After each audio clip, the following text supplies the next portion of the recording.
SBA Publications.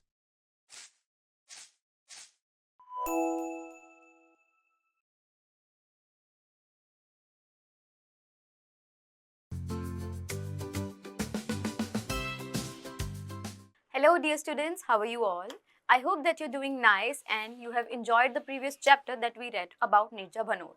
Today again we are going to read a heroic poem that is going to be our chapter number 9. The name of our poem is Heroic Deeds of Casabianca. So let's get started with the reading. The boy stood on the burning deck, whence all but he had fled. The flame that lit the battle's wreck shone round him over the dead. So this poem is basically about a young boy who is the son of a ship's captain. And here he is following a duty that his father has given him, and the ship is under a battle. Everybody is dying along with his father, but the boy still remains on the ship waiting for his father's order whether to move or stay on the ship. So, in the first stanza, we can say that the boy is standing upon the deck that is burning. On the ship, the boy is standing, it is burning, and the flame that lit the battle's wreck. So, the flames are burning. Why? Because there has been a battle, and around the boy, everybody is lying dead. Yet beautiful and bright he stood, as born to rule the storm. So he still stands there, no matter what the situation is around him, he still stands the way he is. A creature of heroic blood, a proud, tough, childlike form. Although he is a child, he still looks like a hero standing in between the fire. The flames rolled on, he would not go. The flames are very heavy and it is increasing, but the child, he remains there, he does not go without his father's words. Why? Because he is not given any orders by his father to go. That father faint in death below, but the father is either dead or dying, he is fainted. His voice no longer heard, so he cannot hear the voice of his father. He called aloud, say, father, say, if yet my task is done. So he asked his father whether my task is done or not. He knew not that the chieftain lay unconscious of his son. So the man, the father, he is lying unconscious of his son, and still the son is waiting for his father's orders. Speak, father, once again he cried, if I may yet be gone, whether I can go now or not. And but the booming shots replied, and fast the flames rolled on. But still, there have been a blast of the fires that have been happening because of the battle, and yet the boy remains there waiting for his father's words.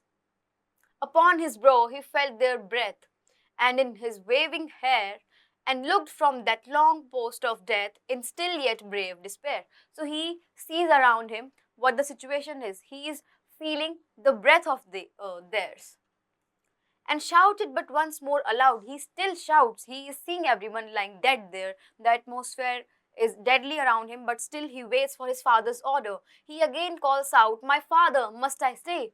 He's asking whether he should stay on the ship, while over him fast, through sail and shroud, the wreathing fires made way.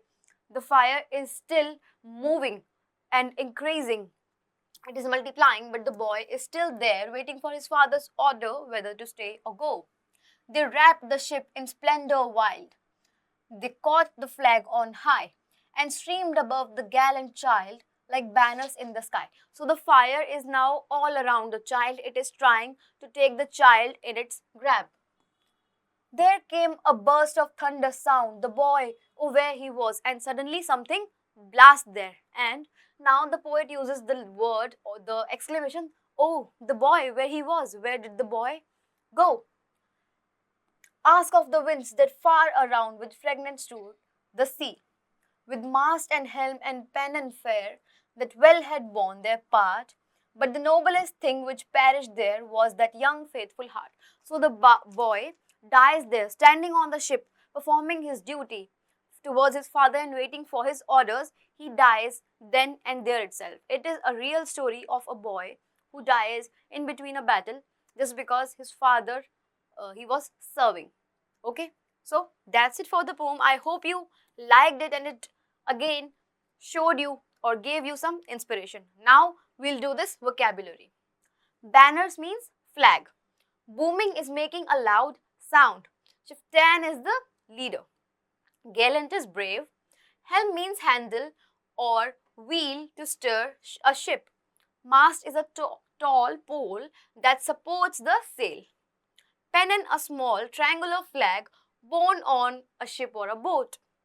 Perished is got destroyed. Sail is a sheet of strong cloth which the wind blows against to move a ship. Splendor means impressive beauty. Wreathing means moving slowly in circles. Strewed means scattered over a surface. Shroud means a piece of cloth used to cover things. Wrapped means wrapped, and whence is the word that is used for where. Wreck means sunken ship. So that was the vocabulary. Now we have this exercise which you have to practice yourself. I will see you soon with another interesting chapter. Till then, keep on learning. Bye bye.